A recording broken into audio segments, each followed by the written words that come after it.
What party wrote the Jim Crow laws in the South? The Democrats. And so on this side of the aisle were members of the Republican Party. Who was the first Republican president? Abraham Lincoln. The Republican Party was literally founded to oppose slavery.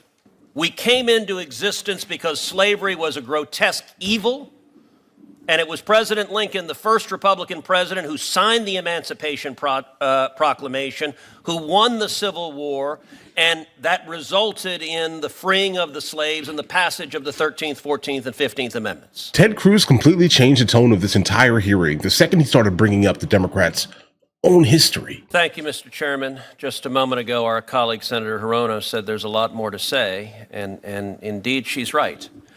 And in fact, I want to go back to her comments. She began by saying we have a long history of racial discrimination in this country. That's undoubtedly correct. And then she said, quote, we had poll taxes, we had literacy tests, we even had tests of how many jelly beans are in a jar. Mr. Chamberlain, when Senator Hirono says we had poll taxes, I want to ask you who we is, and in particular, what party was it that implemented poll taxes in the South? Well played. I don't want to necessarily speak in every single case, but I'm pretty confident it was mostly the Democrats. Right. And what party was it that put literacy tests in place in the South? Same answer, mostly the Democrats. And what party was it that had tests like how many jelly beans are in a bottle? The Democrats. Tell me, what party were the founders of the Ku Klux Klan from? I'm pretty sure that was the Democrats. Indeed. In fact, Nathan Bedford Forrest, the founder of the Klan, was a delegate to the 1860 Democrat National Convention. What party wrote the Jim Crow laws in the South? The Democrats. And so on this side of the aisle were members of the Republican Party. Who was the first Republican president? Abraham Lincoln. The Republican Party was literally founded to oppose slavery. We came into existence because slavery was a grotesque evil, and it was President Lincoln, the first Republican president, who signed the Emancipation Proclamation, who won the Civil War, and that resulted in the freeing of the slaves and the passage of the 13th, 14th, and 15th Amendments. By the way, fast forward to the Civil Rights era. Bull Connor, one of the most noxiously racist politicians. What party was he from? He was a Democrat. The Democrats, for the entire history of their party, have been a party based on racial discrimination. They affirmatively embrace it. They support it. Let me ask you, Mr. Grime, is discriminating based on race consistent with the United States Constitution? No. What does the 14th Amendment say about discrimination based on race? It's prohibited. What does the 15th Amendment say about discriminating based on race, and in particular drawing congressional lines and explicitly discriminating based on race? It's prohibited. Now, the Democrats are fond of telling this story that is, and I wish I could find a kinder way to say it, a flat-out lie.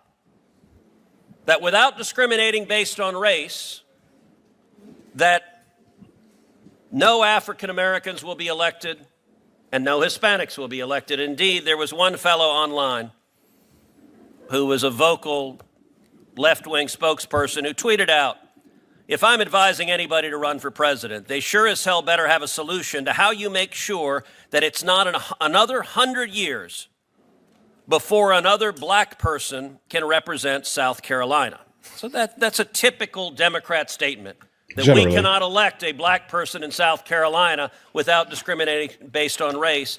I want to ask you, Mr. Chamberlain, who is the junior senator from South Carolina right now? That would be Tim Scott. And, all right, I'll tell you what I said online. I said, hey, Grok, who is Tim Scott, and why do Democrats think he isn't black? Oh, I can tell you that. And by the way, was Tim Scott elected because of a gerrymandered district drawn only to elect an African American? No, he won statewide. He won statewide. By the way,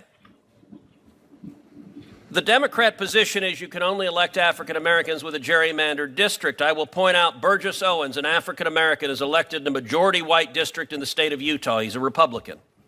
Byron Donalds, another African American, is elected in the majority white district in Florida. He is a Republican. John James, another African American, is elected in the majority white district in Michigan. He is a Republican. And my own congressman, Wesley Hunt, who represents me in the House of Representatives, he is elected in the majority white district. He is a Republican. And yet, in the Democrats' world, you're not black if you're not a liberal Democrat. There You're is absolutely correct. to African American voters. By the way, they also have that same arrogance to Hispanic voters. They say you're not Hispanic if you're not a liberal Democrat. Well, I'll tell you, I am proud to be the first Hispanic ever elected to represent the state of Texas in the United States Senate. And Mr. Chamberlain, in my election in Texas, was I elected in a gerrymandered district that could only elect an Hispanic?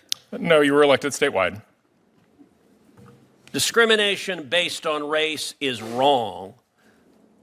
Final question.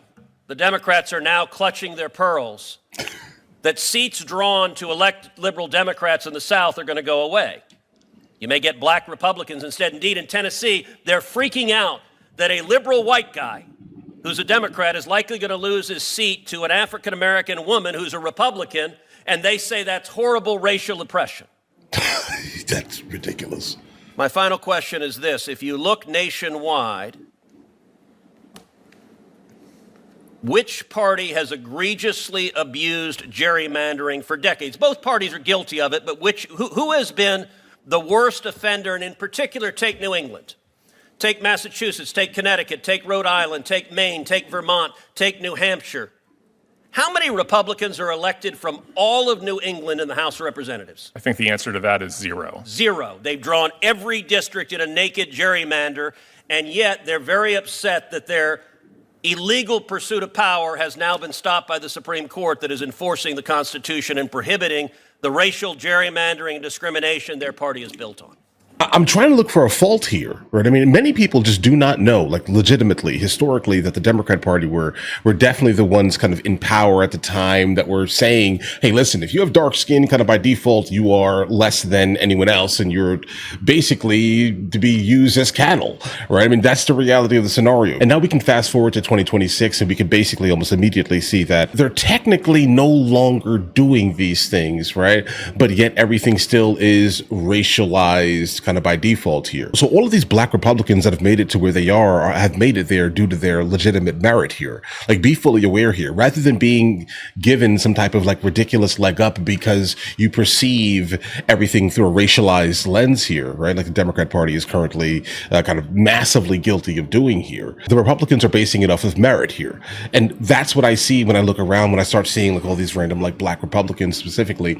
They're not coming up because they're black. It could also be like a double-edged type of thing here. There are not many black people in the Republican Party, so let's kind of push, right, the random black Republican to the forefront to potentially bring in more black people. But the issue with that overall theory is that black Americans hate black people in America that are not extremely like liberal, progressive, feminist oriented, if that makes any sense, right? I mean, they don't like those people specifically, but it's always been like a super counterproductive type of argument when it comes down to why more black people are not involved in the right. If you pull back the veil, let's say, of like a political conversation and you just speak to the average common typical black American in America, regardless of whatever like economic status they may be at here, none of them care about any of the things that the left pushes, generally, like large scale.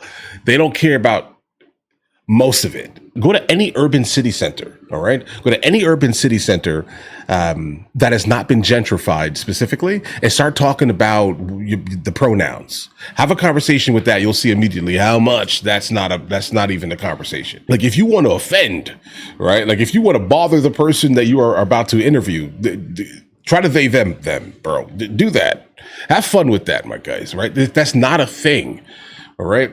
But for some reason, the right is painted as racist, right? And so because the right is painted as racist, black Americans have no interest in partaking in a party that is considered racist and considered hateful towards them, even though it's now been proved that the left is basically manufacturing racist events to say, hey, look, you see how racist they are? If that makes any sense here, guys. Like, so now we have that information that came out, what, yesterday, guys? Come on, bro. Do you understand how good America would be if we can just get past the absolute irrelevant nonsense, guys? Listen, there are some absolutely hateful people in the United States of America. Fact here. Is it the majority of people? No, right? And to be honest, the people that are absolutely massively hateful are for the most part pariahs, guys, right? Those are pariahs. Ignore those people, bro. Right? Move on. The majority of America does not care at all about the color of your skin. Right? They don't. They care about how you act when you walk into a room. All right. Like, so if you are embodying the exact un-American, anti-American, I don't know, bro, mentality, and you're moving in a way that is not really conducive to kind of pushing America forward in any meaningful manner, then yeah, bro, I don't want to be around you neither, bro. Understand this here. All right? It's my opinion. I'm just some random guy on the internet though, guys, right? Take it with a grain of salt, my guys. But either way, if you guys are new here, please like and subscribe. In the meantime, I'll go and catch you guys later.